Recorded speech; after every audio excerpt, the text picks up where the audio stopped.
Today we start our lecture number 51, soil moisture constant. The terms which are used in the study of soil water and its availability is known as soil moisture constants. Definition महत्त्वाची आहे. soil moisture constant म्हणजे आपण जे माती पाणी यांचा availability कशा प्रकारे आहे याचा जो काही अभ्यास करतो त्याला soil moisture constant असे म्हणतात. There are 6 to 7 types of soil moisture constants. First one, Owen dry weight, air dry weight, hygroscopic coefficient, wilting point, field capacity, moisture equivalent, and maximum capillary capacity and maximum water holding capacity. Let's start one by one. First, Owen dry weight. This is the basic for all soil moisture calculation. Owen dry weight ने आपण जे काही सर्व soil moisture calculation आहे मातीमधील जो काही ओलावा आहे आपण ते कॅल्क्युलेशन ओव्हन ड्राय वेटने करू शकतो सगळ्या प्रकारच्या मातीचा. The soil is heated in an oven at 105 degree Celsius until it loses no more water and the final weight is recorded as oven dry weight. आपण जे काही 105 डिग्री सेल्सिअसला ओव्हनमध्ये सॉइल हीट करतो आणि जो काही पूर्ण पाणीचा अंश असेल त्यामधून तो निघून जातो आणि आपल्याला जे काही ओरिजिनल वेट आहे फायनल वेट आपल्याला यामध्ये भेटतं. The equivalent moisture tension at this stage is 10,000 atmosphere. जे काही इक्विव्हॅलंट मॉइश्चर जे काही ॲटमॉस्फिअर आहे ते 10,000 याला लागतं. Next, air dry weight. This is variable constant. हे एअर ड्राय वेट हे व्हेरिएबल कॉन्स्टंट आहे. यामधून आपण जे काही घेऊ ते व्हेरिएबल असेल. soil exposed humid atmosphere will have a higher weight than the same soil is put in a dry atmosphere. आता याच्यामध्ये आपण जे काही ह्युमिड ॲटमॉस्फिअर आणि जे काही ड्राय ॲटमॉस्फिअरमध्ये आपण कॅल्क्युलेट करू तर याच्यामध्ये जे काही हायर वेट आहे ते आपल्याला ह्युमिड ॲटमॉस्फिअरमध्ये त्या ठिकाणी भेटतं. Under average condition moisture in air dryness is held with the force about 10,000 atmosphere. याला 10,000 ॲटमॉस्फिअर आपण इतकं त्या ठिकाणी ॲटमॉस्फिअर या मॉइश्चर कंडिशनसाठी आपल्याला लागतं. नेक्स्ट आहे हायग्रोस्कोपिक कोइफिशियंट. आता यामध्ये हायग्रोस्कोपिक कोइफिशियंट म्हणजे जो काही आपल्याला जलाकर्ष अंक राहतो आपण जो काही सॉइल मॉइश्चरचा आहे तो आपल्याला यामध्ये कळतो. It is determine by placing the soil in a saturated atmosphere at 250 degree Celsius temperature. या टेम्परेचरला आपल्याला त्यामधील सॅच्युरेशन पॉईंट करतो. Hygroscopic coefficient varies with the soil type, the it's texture and organic matter content. जो काही hygroscopic coefficient आहे हा सॉइलचा type, त्याच्यानंतर त्याचं टेक्स्चर, त्यामध्ये असणारे सेंद्रिय कर्बाचे प्रमाण याच्यासोबत त्या ठिकाणी बदलला जातो. Generally clay soil with a fine texture and high organic matter content have high value of hygroscopic coefficient. याच्यामध्ये जे काही आपले क्ले सॉइल आहे की ज्यामध्ये फाईन टेक्स्चर आणि सोबतच हाय ऑर्गॅनिक मॅटर आहे त्याचा हायग्रोस्कोपिक कोएफिशियंट हा जास्त राहतो. Water held by the soil at this constant is not available to the plant. परंतु याच्यामध्ये जे काही अवेलेबिलिटी ऑफ वॉटर आहे ते प्लॅन्टसाठी अवेलेबल नाही आहे, परंतु it is mostly in vapour form. It is useful to certain bacteria. परंतु हे जे काही आहे हे वेपर फॉर्ममध्ये असल्यामुळं काही बॅक्टेरिया करतात ते युजफुल राहतात. नेक्स्ट आहे wilting point. It is also called as a wilting coefficient or a permanent wilting point.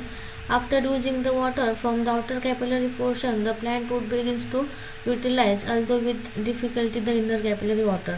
आता विल्टिंग पॉईंट म्हणजे जो काही वनस्पतीचा चैतन्य हिनांक किंवा ज्या ठिकाणी वनस्पतीला आवश्यक पाणी लागतं यामध्ये मग आपण पाहिलेलं आहे आफ्टर युजिंग जे काही कॅपिलरी वॉटर आहे, कॅपिलरी वॉटरमधून आपण जे काही त्याचे 2 टाईप्स पाहिले, आउटर कॅपिलरी आणि इनर कॅपिलरी. याच्यामध्ये मग आपण जे काही आउटर कॅपिलरी आहे आपण या आउटर कॅपिलरीमधून आपल्याला माहिती आहे की जो काही अवेलेबल ऑफ वॉटर आहे ते फास्टली त्या ठिकाणी मूव्ह होतं आणि इनर कॅपिलरीमधून त्या ठिकाणी स्लोली मूव्ह होतं. त्यामुळं जे काही रूट झोन आहे ते आउटर कॅपिलरी मधून त्या ठिकाणी फास्टली पाणी त्या ठिकाणी घेतात जितकं की त्यांना इनर कॅपिलरीमधून थोडंसं डिफिकल्टी होते.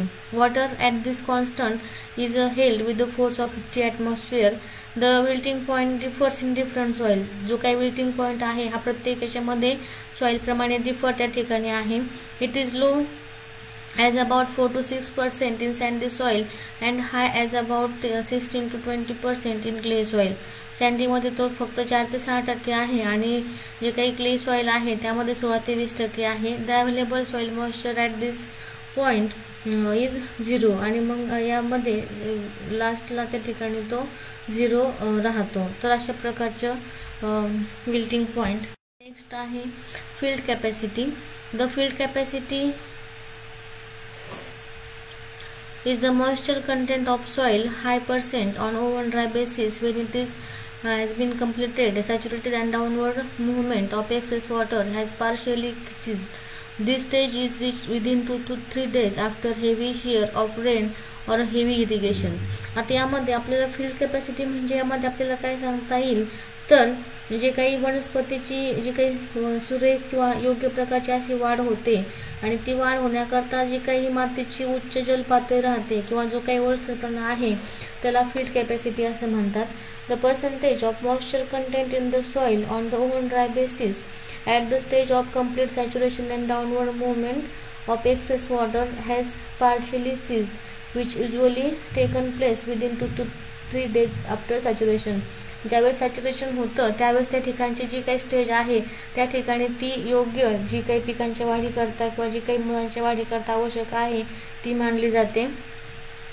आणि मग अ फाईन टेक्स्चर किंवा granular soil with a high organic matter content has a higher field capacity. जी काही फील्ड कॅपॅसिटी आहे त्या ठिकाणी ती फाईन टेक्स्चरमध्ये granular soil with high organic matter यामध्ये ती जास्त असते दॅन अ सँडी सॉइल किंवा सिंगल ग्रेन सॉइल यापेक्षा. The practical purpose field capacity may be considered as equal to the moisture equivalent. Next moisture equivalent. It is amount of moisture in percentage.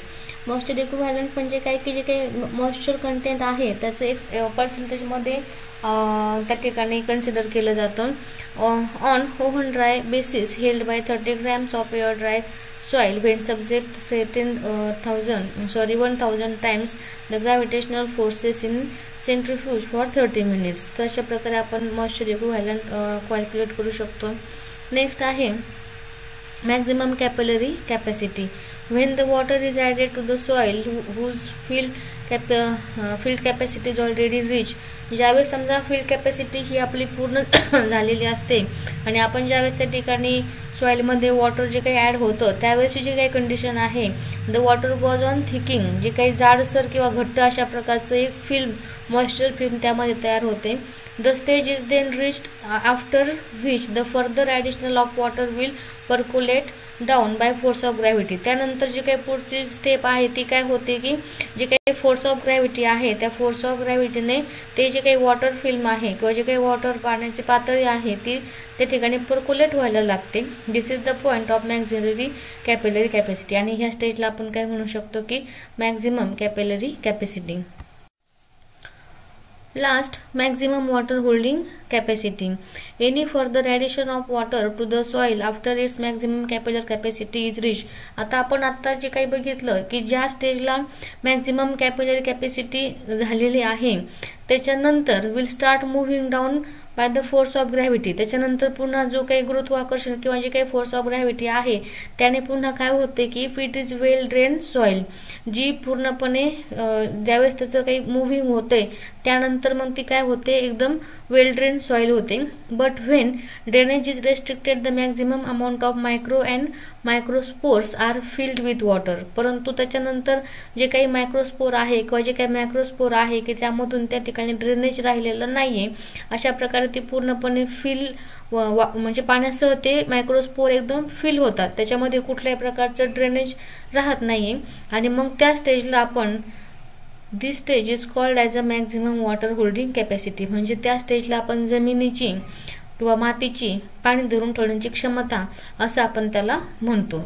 It is only in case of poorly drain soil or in a soil having a hard pan near the surface. जी काही आहे ती फक्त in case जी काही poorly drain soil आहे किंवा जी काही soil आहे हॅव्हिंग जे काही कठीण पृष्ठभाग राहतो की यामध्ये ती त्या प्रमाणामध्ये कमी असते वॉटर होल्डिंग कॅपॅसिटी.